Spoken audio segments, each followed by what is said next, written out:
I joined the Million Veteran Program in order to ensure that veterans like myself get the absolute best care possible. I joined the MVP program to help medical advancements for veterans that look like me. To ensure that no veteran ever had to die from an unknown disease. I joined MVP because I still want to be part of something bigger than myself. To help advance and improve the care for veterans today and in the future, which very well could be my children's.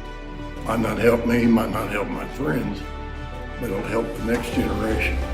My why for MVP is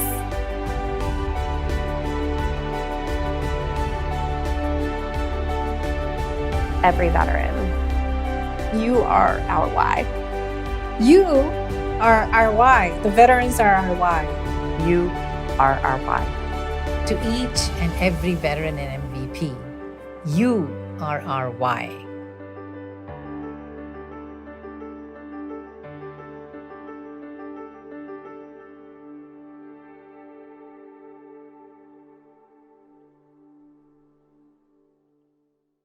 Please visit Exceptional Parent Magazine and sign up for free at epmagazine.com to get your free monthly magazine with a new U.S. military section.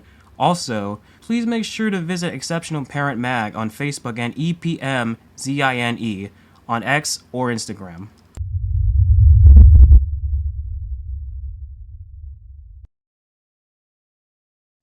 Hello and welcome again to Oscar Mike Radio. My name is Travis, Marine Corps veteran and your host. Oscar Mike Radio is part of the Hubazoo Network. You can find out more on hubazoo.com.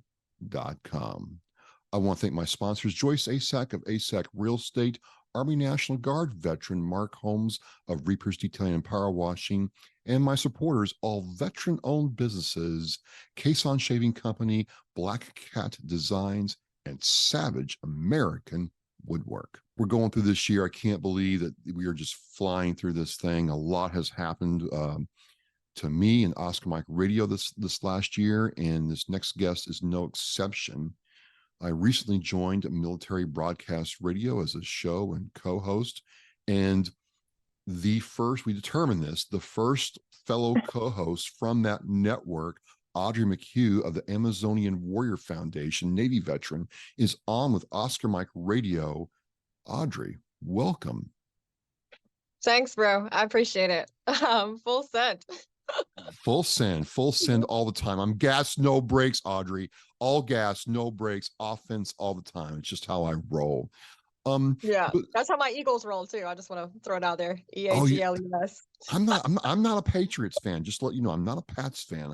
Okay, that's good. Yeah. I would have had to cut this short. I mean, I don't want to do that to your viewers, but I would just left. Well, I mean, if we can just for a second, I mean, right up there with Cowboys fans, Audry, Pats fans are the most sanctimonious bunch of wannabes I've ever met. Good. I follow the Saints, so I know what it's like to be a fan, like a real fan. Right. Ride or die. Ride or die. But Eagles fans, I mean, you threw snowballs at Santa Claus. They don't like us. We don't care. It's a Philly thing. Okay. We also grease light poles and climb on top of them too. So I just want to go birds. I want to be fair. We are a special flock, and we fly together and we ride together, and that's how we're effective, by sticking together. And that's something I think that the military instills as well. So, I'm glad that so many of us are able to enjoy sports, and I believe that sports actually saves people's lives, especially veterans. So that's a lot what my nonprofit does, is we do adaptive sports. So we're going to dig into all that. Okay. I mean, we just scratched the surface here, Audrey. This is great because it's some very interesting things. I mean, I'm sure you are. I remember being in Hawk School and in the Marine Corps, and, we'd find a TV somewhere on a Sunday, and everybody would show up and kind of we get the bag nasties from the chow hall and, some Doritos. And there we are watching the game, kind of just no rank, no whatever. We're just chilling out watching the game. It's very powerful, very powerful. Right. So thank you for coming on. Thank you for sharing. You've got a very serious thing to share about. And I've talked about it before on Oscar Mike Radio with, if I may, the scourge of sexual assault and rape in the military. Happens to men and women. And this is kind of how, I understand that your story and your path to advocacy got going, unfortunately, but you've taken it in a different direction, and we'll get into that. But before we do, give us a little background, fully included, about how you got into the military and what your MOS was, and at a very high level. I don't need the whole Sure. it's like, So my family, a lot of my family is a military lineage. So we've been, before this country was even established, we were out there kicking ass. So, we're just warriors, right? And when I was in second grade, before that, I wanted to be the president of the United States. I wanted to be a marine biologist. I wanted to be a veterinarian. And then I heard JFK's speech about what you could do for your country. And I was like, and then I saw his boat. And I was like, that's it, right? Like, I want to be on one of those boats. And so then, in high school, I made sure I was in JROTC. Like, I knew I was going to the military. My life was planned for that. My family member was the first African-American female diver in the Navy. So she helped raise the TWA and the Hunley. So my little brother was in Iraq, and I was getting ready to go to college. And, this is '04. And I'm like, well, I don't really have time to go to college. I'm here to kill terrorists now. So I'm Brown Water Navy. I'm Gator Navy. I was with an amphibious unit. So I got to drive some boats and, be attached to some special jarheads. And so even though I was an OS, yes, go ahead. Did you ever drive any of the LCACs by any chance? Yeah, so I was with ACU2, so LCUs, right? So Maritime Prepositioning Forces, MU-22. So LCUs, patrol boats, rib boats. I drove, the other ones, but I wasn't coxswain certified on those. So I mean, I could say, yeah, I drove them, but that was my specialty. And then, I did that. I loved being on the water. I was attached for a squadron for a little bit. And then I got too good at my job, and I had to be an instructor. And so that kind of like, I taught over 600 officers before they took command how to train out on a fleet. So before they got to go on their ship, they had to go through my school. So that was a good part, right? Like, I loved the military. I loved the brotherhood and sisterhood. There just happened to be some assholes along the way that made it not so good. So. And we kind of talked about that before we started, planning the show, and the situation around that. And, some people on the show, tell me what happened. Some people don't. I'll leave that to you. But I don't want to focus on that, if you understand what I mean. What I want to focus on is when that happened, when that terrible event happened to you, what's the emotional, psychological toll on you? Because you're violated, right? And by people who, we're supposed to take a bullet for each other. One of the few people on the earth, more than your family, more than your parents, more than your spouse, like vice versa. You for me, me for you. We're gonna attack the hill together, or the beach, and that's all gone in an instant. What was that like, Audrey? Well, so it sucked. I wish I could be like, it was only one incident, right? It wasn't, man. From the period of 2004 to 2005, I was raped over 10 times. And I was raped by Navy personnel, almost murdered, suffocated. And then I was raped, again by other Navy personnel, and then 2 Marines. And so it wasn't just like, okay, I have this time to recover, right? The first incident was at A school. I was sexually assaulted there. I reported it. They said, we're just going to give him a downgrade for 6 months. And I was like, nah, I want an admiral's mass. I want this motherfucker kicked out. And they didn't do anything about it. And then, so I was real, like, fucked up. Like, I was just like, I can't believe this just happened to me in the military. Somebody had warned me, another Navy personnel, before I joined. She was like, don't join the Navy, you're going to get assaulted. And I was like, whatever, right? Like, I brushed it off. I really did not think in 2004, like, that was going to be my path forward, right? And so I wanted to kill myself when that happened. When you get raped in the military, you have a 50-50 chance of killing yourself, and then you're 80% likely to encounter domestic violence. So if you even survive the incident, the chances are you're going to have a world of pain coming to you because somebody committed a crime against you. So that was the first one. And then I still had to put my uniform on every single day. And I get to a new duty station after that, after A school. And I'm like, all right, I'm just going to I'm going to leave this all behind. I get to, start learning how to drive these boats, and everything's going to be cool. Like, I'm just going to, it didn't happen. I'm going to push it out of my head. And then, I started getting sexually harassed by my officers, and jobs taken away because I refused to sleep with him and his wife. I was supposed to go to Hilo and do crypto loads. And because I'm bisexual and I'm serving under don't ask, don't tell at this point. And I just want to say bisexuality means that you just love somebody, right? Like, you don't put a gender to it, right? You love somebody. So I was targeted for that. So I'm like, holy shit, where the fuck's my Navy at that, I've idealized my whole entire life, and that my family has literally said, like, this is the best thing on earth, right?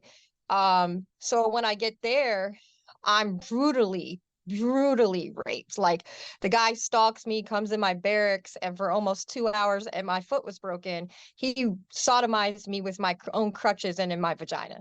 Like, and there was blood everywhere. And that part, man, that broke me, right? Like, I just remember it took me like an hour after he left for me to crawl on my side with a blood just streaming out of my legs, to go sit in the shower for almost 3 hours and just cry. And the first song I listened to was Alive by Pearl Jam, because I was just like, do I deserve to be alive at this point? And then guess what? I had to use those same crutches, get in my uniform the next day, and I could barely even sit down. Like, the bruising was so bad on my body that my utility pants literally, like, scratched all the bruises. Now, And what happened? Did your command know? Did your section know? What happened when you told them? So when I told on the first incident, now remember, I'm at the same command where this officer is sexually harassing me. And what's scary at this squadron is, like, there's an officer. She was a female officer. She was the highest rank officer that we had at this time. She was flying, and they grounded her from flying because she spoke out against how women were being treated in this command. So I have no outlet. Like, I have nobody to tell. I'm afraid. I'm terrified. I've already been retaliated against because I won't, sleep with my officer. So when I told a petty officer, that didn't, they just took it 1 year and went out the other. And at that same command, I went to a party. This woman was there. She was, I think, 20. They took advantage of her. They actually raped her on camera. There was underage drinking, and she got in trouble for underage drinking. And the guys who sexually assaulted her, when it was on video and it went around the whole command, got nothing. So it wasn't like a place where I could report.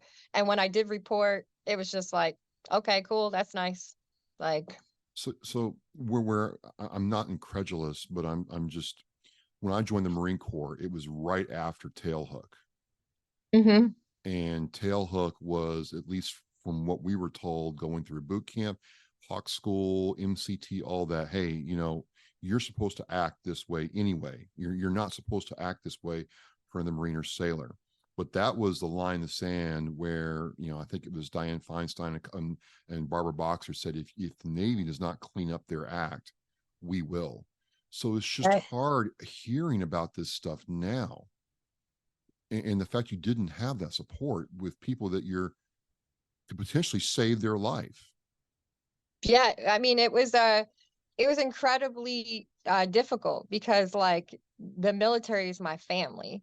And so having someone that's supposed to be your brother or your sister harm you is just like, it's such a way that it's devastation. You can't understand it. I will never understand that.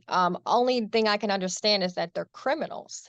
Like, they are literally perpetrators and they're criminals. So when I say that two Marines raped me, I don't even like to call them Marines because, No. or I don't even like to call the sailors that did that to me sailors, because as far as I'm concerned, when I raised my hand and signed this oath, like I made an oath to this Constitution, I made an oath to this country, right? And the people that rape people or murder people after they report being raped are criminals, and they are not worthy of the name. I don't care what you've done in your service. You have done the greatest disservice to this country by harming your brother and sister. And military sexual trauma, I really don't even like the word, right? Like, Yeah, because you didn't. You didn't. You were very clear with me that, hey, yeah, so I go into don't. that for me. Yeah.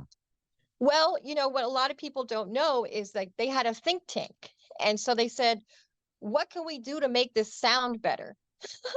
Like what can we do to make this sound better, to make it sound easier to talk about? And me, I'm like, well, a rape is rape. Sexual assaults are sexual assaults, and sexual harassment is sexual harassment. Why are we trying to call it by something different to make other people feel better? And I understand that some of my brothers and sisters that have been through this, they can't say the word rape. But I have taken my healing process for over 20 years to be able to say, I was raped, right?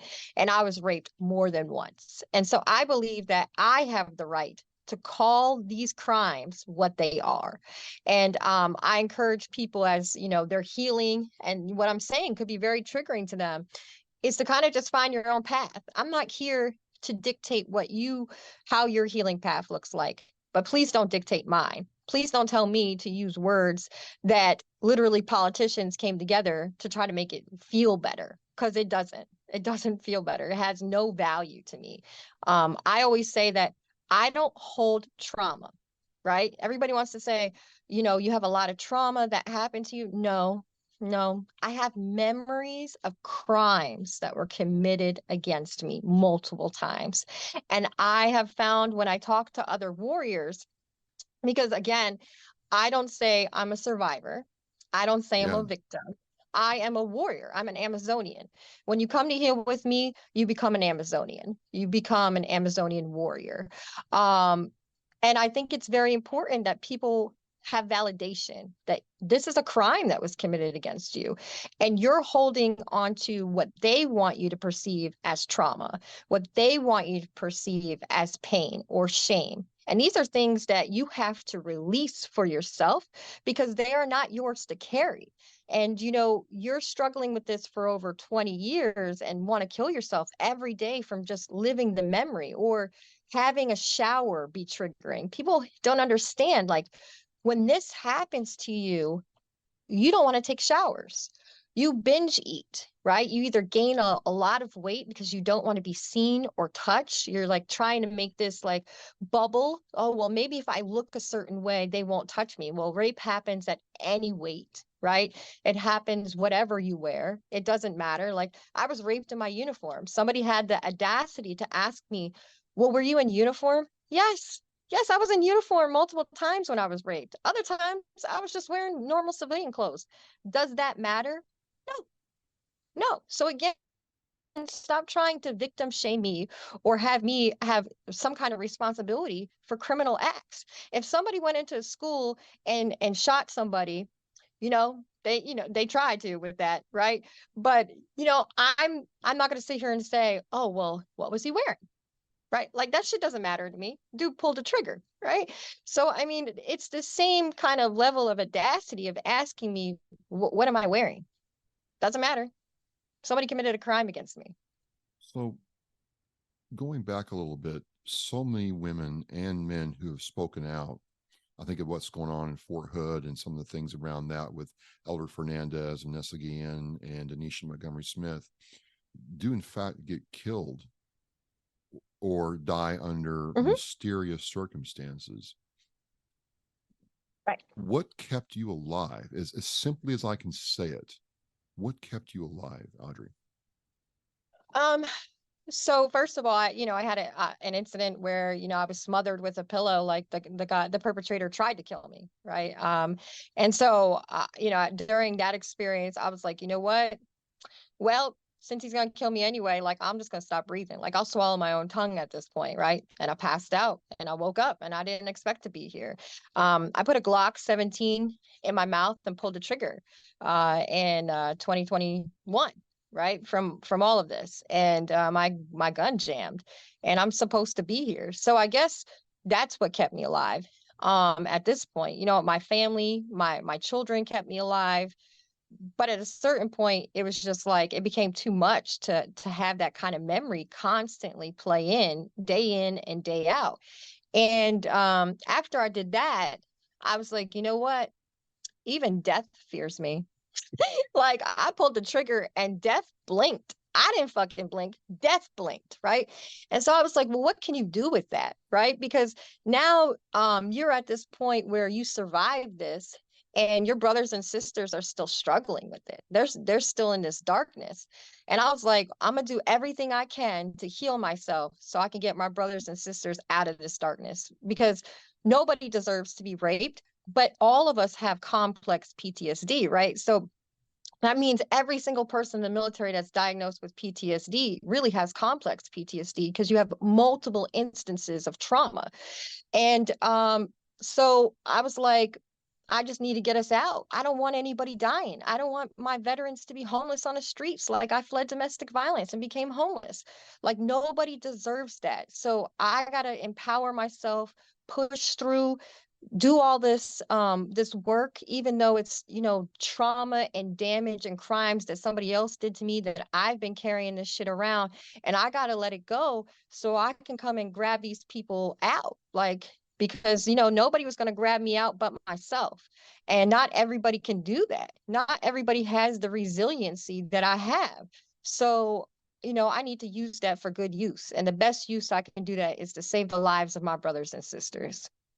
So is that where the Amazonian, Warrior Foundation came to be, is understanding that, hey, you know what, I'm still here. I can still have a purpose and use what happened to me to help somebody else?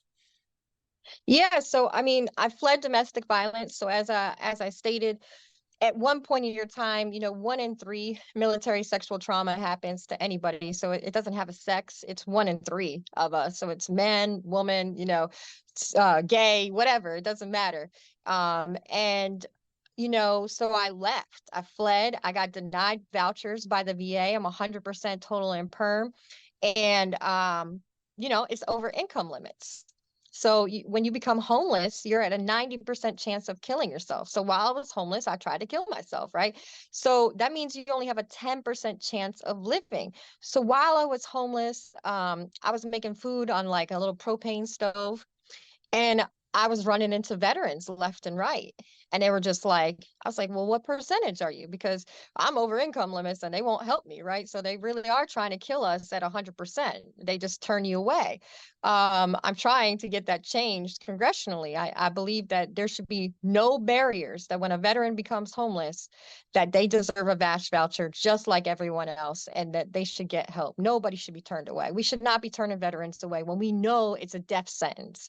And so I just started helping people, even while I was homeless. I was like, well, you qualify for this, right? And they were like, I can't do that. I was like, okay, well, let me help you make the phone calls. Or, hey, let me bring you there. Hey, let me feed you, right? So even while I was struggling, I was still helping us. And so I was like, there's a solution here, right? So I got a pop-up camper, and I was like, well, if you're 100% service connected, I can put you in a park, a national park, and you can stay there for free, right? Because that's your service connection. And so it's a place for you to start over temporarily until we can get you some kind of housing. And so I was like, okay, I have to do this because there's too many of us dying out here, like literally dying on the streets. And it's so wrong. It's so wrong at this point. Like, no veteran should be out on the street. Nobody should be out there. And it sucked. So I was like, well, I got to make sure that I help in the best way possible. And sports really saved my life. You know, my degrees in security. Yeah, my degrees in security risk analysis and cybersecurity. And wait, so risk. whoa. You're in cyber? I'm not anymore. I used to work well, for the federal government. well, I'm in cyber now, so I mean, So it's very rare we meet each other. That's what I'm saying. I do yeah, so DevSecOps. okay, awesome. Yeah, so I worked for the DoD. Okay. I was a GS-12, and wow. so I was like, well, how can I use all this risk mitigation that that I know how to effectively end veteran suicides, right? So I started looking at it, and I was like, okay, we have all these great adaptive sports foundations, but we don't have transportation and we don't have housing nearby it, right? So we have a lot of funding going into it, but people can't get there. Or, I have chronic regional pain syndrome type 2 from the military. It's the highest known pain syndrome to man. There's no cure.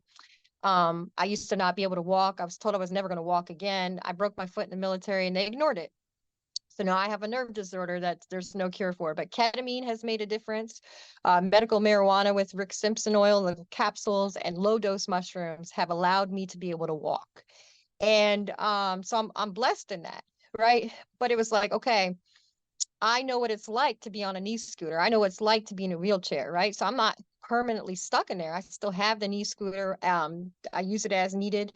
But I know, and I have friends that like I've literally gone to snowboarding events where I've had to clean their sleeves for their prosthetic. And so I know how difficult it is just to get out of bed every day, right? Just to walk. And so when you're 20 minutes away, that's a far way, right? Yeah. So being less than 20 minutes to get to an event, and if you're an hour away and that's the lodging that they have you at, or they can't even afford the lodging and they're telling you to drive 2 hours with your caregiver, it's just like, it's not going to happen. Or you get there, you spent 2 hours when you should be spending that on a board or doing that activity that's going to help with your PTSD. So I was like, these are the things we got to go after. So I invented cognitive-based therapy stuck points and put people on boards because I believe we disassociate from our pain. We're very, very good at disassociating. That's how we survive, right? Like that's how I survived all these incidences that happen by disassociating from pain, but your body keeps the score, right? There's a very famous book about that, how your trauma stays in your body. So we have these higher rates of chronic diseases or pain syndromes because our body doesn't know what to do with it. So when we disassociate, we keep that trauma inside our body. But for me, I say, okay, guys, take your stuck point, and it could be shame. We're going to talk about it for like 20 minutes. And then we're going to go on a board, a surfboard, a snowboard, or a hike, and we're going to release the pain through body movement so that it can leave your body and you can actually release it.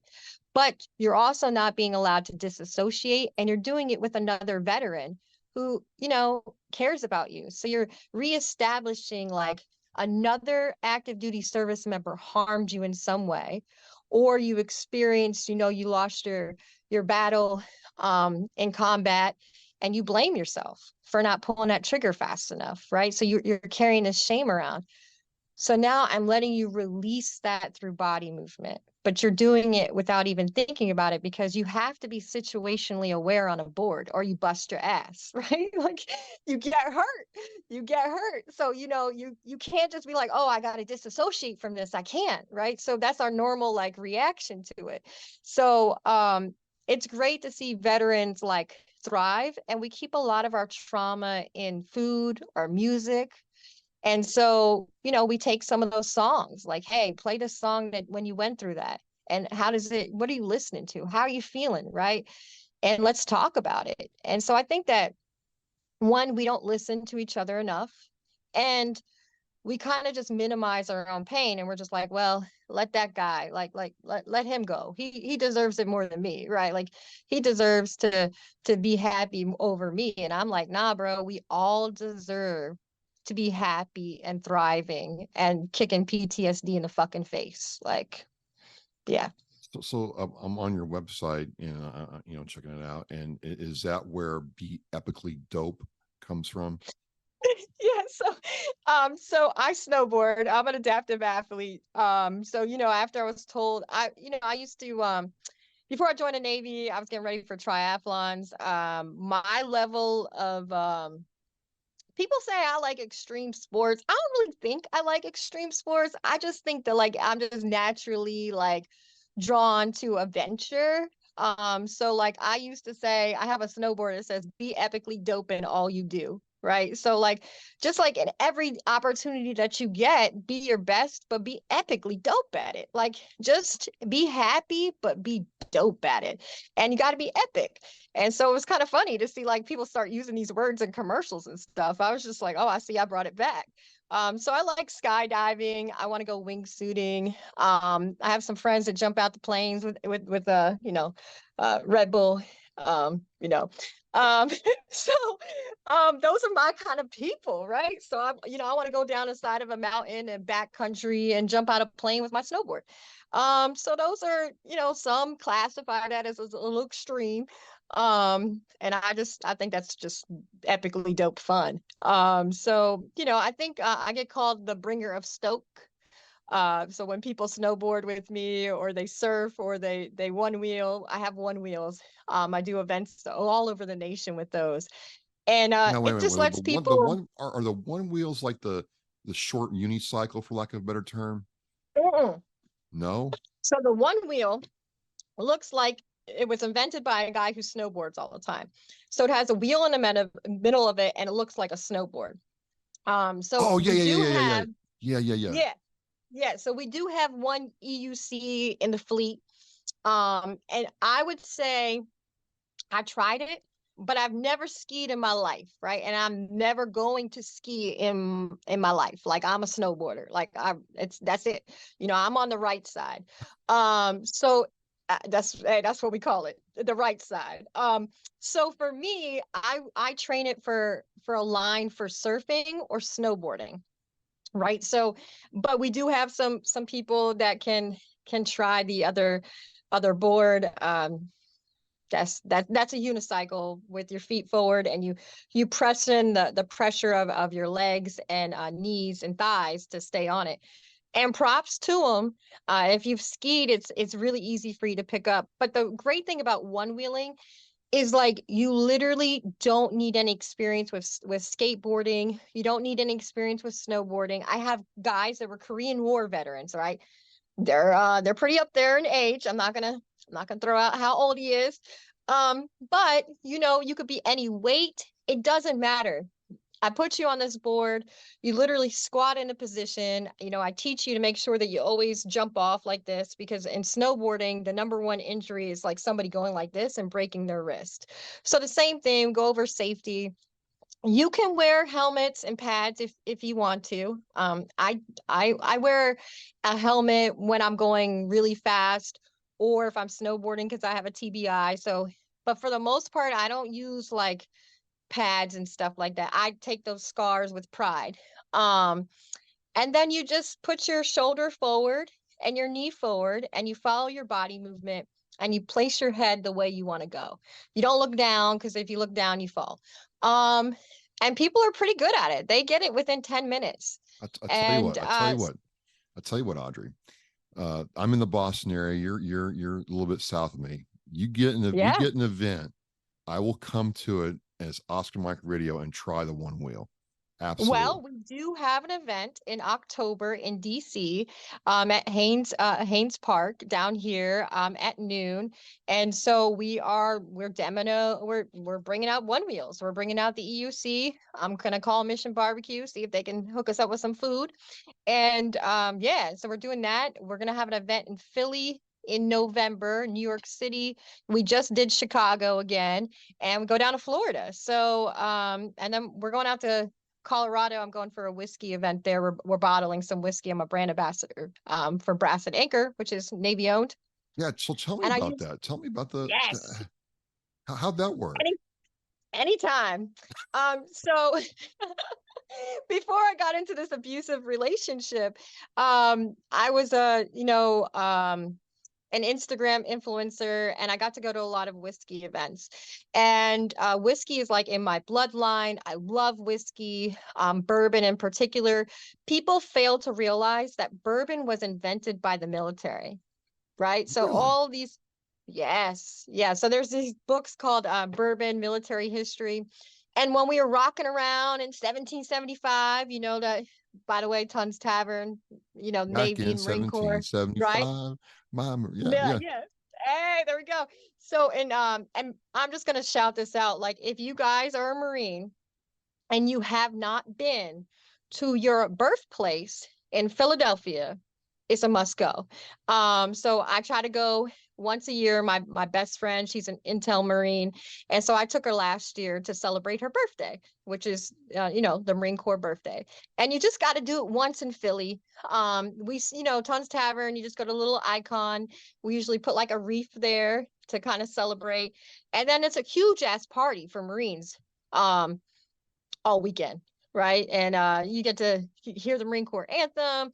You get to be with your fellow jarheads and just experience that, brotherhood, sisterhood that you're probably missing out. You get to come to Philly and have Philly cheesesteaks.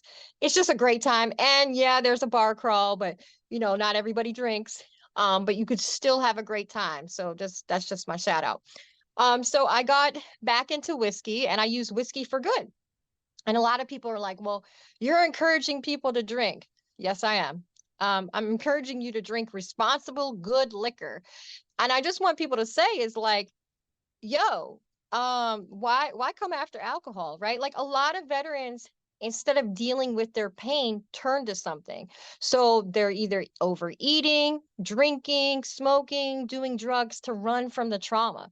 So let's not blame alcohol because that's the choice that somebody tried to use to numb their pain. Let's just find out what their pain is, solve that, and fix that for them. Right. So whiskey for good. So you get to drink whiskey for good. I have whiskey tasting events. And I met these I do Mount Pleasant Whiskey Club, which is a local DC. It's Air Force veteran owned, and his co-owner is from Penn State. That's my alumni. And they're like, hey, we want to give you some bottles and kind of support you and let you be a brand ambassador and, give you this whiskey so that you can fundraise and have people come drink. I'm like, great, because I like to support like local distillers. Then another place called Brass and Anchor. It's part of Warriors for Whiskey. We're on Facebook. There's over 30,000 of us on there that are all veterans that love whiskey. And so they were like, hey, let's launch our own line. And I was like, great. And it's delicious. Like, I don't drink shit whiskey. Like, you can't, my lips are too good for that. Right. I've been through too much in life to drink shitty whiskey. I'm not doing it to myself. I deserve the best. So when I say that this stuff is good, I'm not just bullshitting, right? Like it's delicious. And so now I get to bottle whiskey. Mount Pleasant, we just dumped 5 barrels and we're blending it, and that'll be out. It's going to be like the Harvard edition. So every single bottle is pre-prohibition, and it's named after a street in DC, so you can have a local experience. And then Brass and Anchor, I'm going out for the Navy's birthday. We're going out to Colorado, and we're going to be running new bottles and having that. So I kind of feel it's like a blessing. I love whiskey down to the farm. Like, I like to go to the farm. I like to see what's being grown, what barley's been used, what wheat's being used, what the soil looks like. And the best part is you can make a connection to a farmer that actually really needs the support, needs the support. And there are a lot of programs for veterans to get into farming. So you might be like, hey, I like farming, but I might like whiskey too. This could be a pathway for you to start a whole new career that you never thought you could be in. And there's a lot of money being granted to you by the federal government. So why not go after it? Like, just why not? Why not take an opportunity? And it's definitely my passion, because I think that whiskey is magical, and it's something that is crafted to make you happy. And it's got this distinctness of bringing joy to you. And that little burn, we call that a Kentucky kiss. In DC, we call that a DC hug. And so, I mean, I'm a sailor and I'm Gator Navy and I like high heat. And so most people can't rock with me. I like a 121 to 127 proof to start. And so I like it hot, like it hot, like it hot. I don't drink, Audrey, but you know what? I tell you what, I may try some of your whiskey when we meet. That's my That promise to sounds you. good. Yeah. So like, I mean, that's kind of like, I know it's early, but shit, I got some right. Nice. I just drink it straight from the bottle. So on my show, Gunslingers Tavern, right? People are like, it's like, damn, like, yeah, I'm a true sailor. Like, I don't even need a glass. That's for fancy people. Let's be real, military. That's for fancy people. Do we have glasses all the time? Come on, No. y'all. No. So adapt and overcome. And it tastes good straight from the bottle. I mean, I think it does. So yeah. One of the things that struck me about, learning about your show on the Military Broadcast Radio Network, thank you, Joel Hunt, and your website. Yes, thank you, Joel. I love him. He's great, right? Just great, Yes. I've really gotten plugged into the MB radio family. But one of the things that really struck me about your story, why I reached out, is, all these bad things happen to you, and you've just embraced this, said, yeah, it happened to me, and you found a way to, I don't know, heal through helping. Does that sound right? Yeah, it just seems like I found my path in healing, right? And so like for me, I know if I'm triggered or if I have suicidal ideation for the day, and let me just say, I just want people to say, it's okay to have suicidal ideation. It's not okay to fucking kill yourself, right? It's not okay to come up with a plan or any of that, but it's okay to have these thoughts because this is part of PTSD. And PTSD literally re-regulates your brain. It changes the oxygen levels. It changes the chemicals in your brain. So when you're battling something, this thing wants to, I always say, I left an abusive relationship. It's like an abusive ex-boyfriend that wants to just fucking make your life a living hell, right? And so you just gotta I'm an eagle, right? So you gotta Rocky this motherfucker in the face a couple of times. And so, once I Balboa'd PTSD, I was like, this works for me. I get on a board if I'm upset or I'm triggered, or, I do want to touch on Denisha Montgomery Smith after this. But I was just like, this is my path forward, but I do woodworking. I got my intelligent Marine who literally hated coloring, right? Which is funny, right? She hated art therapy, was giving me all this shit. I don't like art therapy. And I was like, yo, Battle, can you just fucking try this? Because this bitch colors every single day now, right? She has a coloring book and she colors, and I send her crayons as a joke. Edible ones too. They make edible ones, but that's her way of going forward, right? This is a way that she knows when she's triggered, she can use that. And so there are so many coping skills. I always say it's like we have an ammo box and we got to fill that shit up. And so we all have different weapons, right? We all have different, skill sets for our weapons, but together we're a fucking battle, battle of one. Nobody can defeat us when we're united. So let's start giving people these coping mechanisms and filling up those ammo boxes, because just because my shit is filled with 50 cals, right?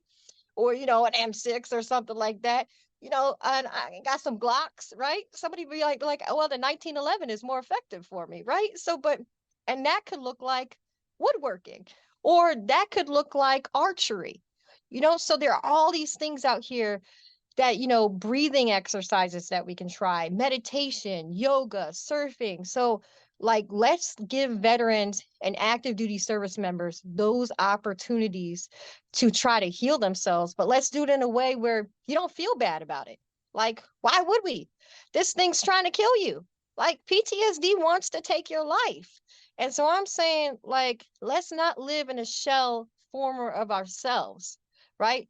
Let's live before that happened. Let's live before that experience happened to you, and let's reshape that experience. So, if your trigger is, I remember my memory by opening that door, let me be the person that opens the door for you now. Yeah. Right? Yeah. Let's close that old door, but let me be the person that opens this new door for you. And however you go forward, I want to give you every opportunity to heal, because not everything for me is going to work for you, but there's over 600 of them on one sheet. Something's going to work for you. Just keep trying. because your life is worth it. How can people connect with you and help you with the Amazonian Warrior Foundation, Audry? Well, we always need donations, right? Like donate. I have veterans that contact me that are homeless, sleeping in cars, and I'm helping them. I've had a combat veteran that just literally got out of being homelessness, that got scammed by a landlord and was living in a condemned house. And so when you become homeless, you need everything again. And, for people to be like, oh, well, they get some income. It's a fixed income that's at a poverty rate level. Please tell me how they're supposed to buy a whole new house over for them. Right? So like people can donate one wheels, people could donate snowboards, people can donate helmets, right? They need to be in not used conditions. Some of the one wheels can be used or whatever. I'm a 501c3, so I can give you a tax write-off for those things. So we have a list of things that you can donate.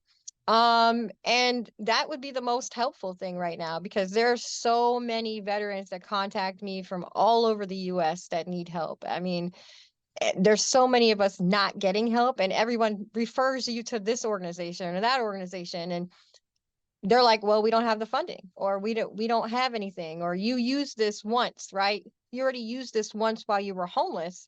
Now you can get no more help. And so it's like, if you look at somebody who has fled domestic violence, one, they need new housing. Half the time they don't probably have a car that's in good condition, right? They have that. They have some kind of bills that their abuser might have. And then think about it. It's like $12 just to buy a towel. Yep. What if you got a family?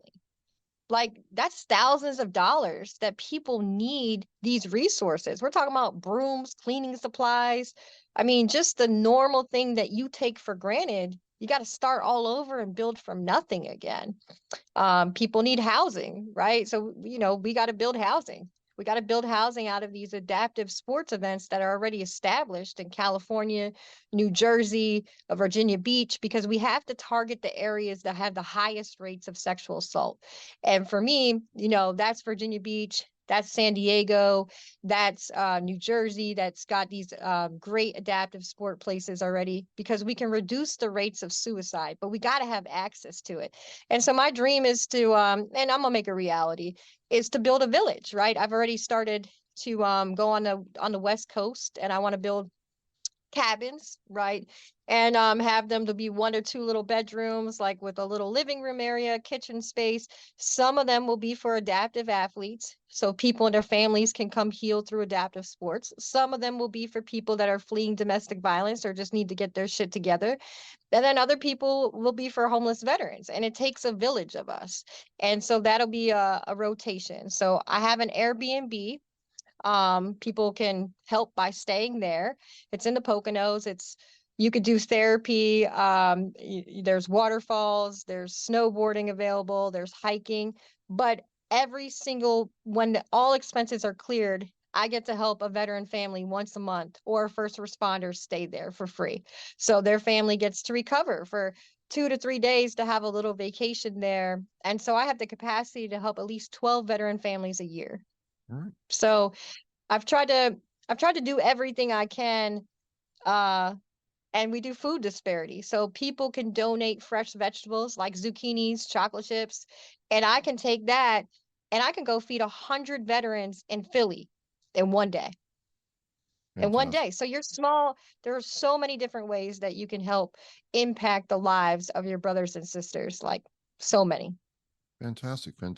We're winding down here. I know you wanted to touch on Denisha Smith before we close. Yes. What did you think about that? So I was actually there talking for the first time in my life publicly in Tampa at this event. And so I met one of her advocates. And so literally, as I'm sitting there, I'm thinking, Denisha is about to come home. Red Cross message is there. And then we get the word that she's been murdered, right? And they're like, oh, it's a suicide. She's been murdered, right? And here's the worst part is, when I was in my amphibious unit and in my squadron, what people don't understand is drug trafficking is very prevalent in the military. I literally was on one of these boats in my squadron, and they were running cocaine on there. And that cocaine that was coming from there was coming from Germany. And this same base has been doing this for over 20 years. And it's the same base that murdered Denisha Montgomery Smith, murdered PFC Colvin, because she's not the only person that got killed connected to this. There's 2 other service members that have done that. And they are literally trying to protect this horrible synthetic drug that's coming into our military, into our streets, that are killing people. And we've been promised, you know, Chuck Grassley said that he was going to open last February, that he was going to open an investigation into it. And, you know, he lied. He just wanted to see who was going to go support him publicly. Because as soon as he did that, we all came out on social media and was like, yes, thank you. Finally, you know, let's get our sister some justice. And I just want to say that, you know, she joined late in the military. She has children. She could be me, right? I could have been killed and someone attempted to kill me while being raped. And so, you know, covering this up because of drug profits is just utterly ridiculous. And again, these are things that don't belong in our military. If we're going to make our military strong, we have to come out strong about this. 30,000 service members by the end of this year alone will be affected by military sexual trauma. That means they're going to be raped. That means they're going to be sexually assaulted or harassed. 30,000 alone. And we're talking about highly specialized people that the military has trained to do a very specific job. Of that, 24,000 are going to be exposed to domestic violence. And that means their families are going to be exposed to domestic violence. So how serious is this? We are killing our military lineage from within.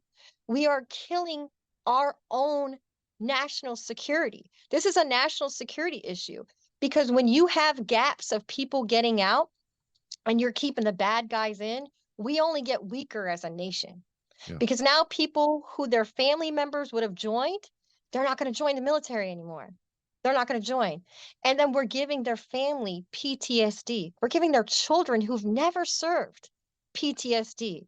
And it's an epidemic. It's an epidemic. If we right now had to attack the beaches of Normandy, we wouldn't have Utah. We wouldn't have Utah. That's how significant this is. So it is killing us from within. And we're talking about highly specialized people now going to do this in a civilian world, or they're killing themselves. And it's just got to stop. And Denisha Montgomery Smith, she deserves justice. Her story should be a national headline every single day, just like Vanessa's family was. And you just don't hear about it.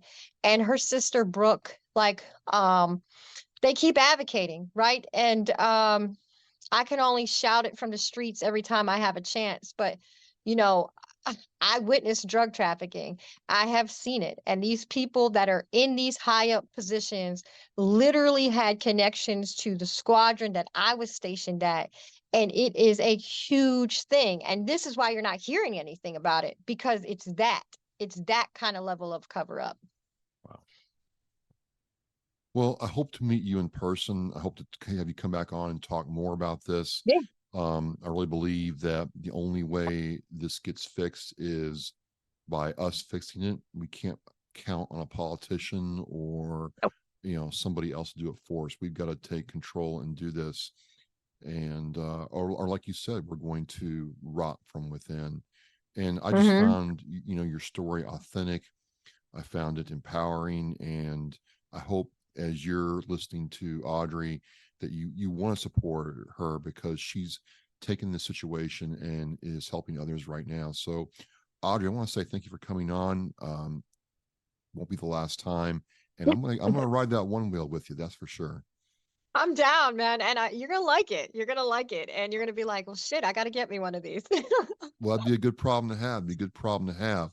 So I'll have the links to Audry's website and her bourbon and, whiskey, all that in the Awesome Mike Radio show post. Audry, what a great first experience from MB Radio. Catch her show. I'll have the link to that as well in the show post. And I can't wait to meet you in person. All right. Thanks. And remember, be epic in all you do. Epic. Be epically dope.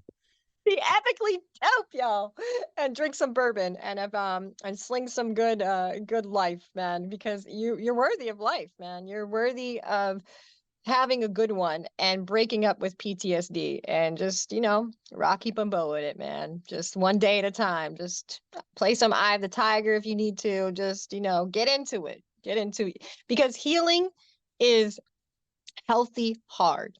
No one said this shit was going to be easy, right? But once you do it, once you start healing yourself, you start freeing yourself from it. And that's the most important thing, is to get yourself back, and it'll be a new, better you. Fantastic. Fantastic. Well, ladies and gentlemen, you got it right there. I mean, from someone who not only has been through it, but also lives it, and, is just stoked and epically dope. I'm Travis Oscar Mike Radio. This is Audry McHugh with the Amazonian Warrior Foundation. Thank you very much. Join us on National Wreaths Across America Day, December 16th, 2023. Each December on National Wreaths Across America Day, our mission to remember, honor, and teach is carried out by coordinating wreath-laying ceremonies at Arlington National Cemetery, as well as more than 3,700 additional locations in all 50 states, at sea and abroad. Join us by sponsoring a veteran's wreath at a cemetery near you, volunteering, or donating to a local sponsor group.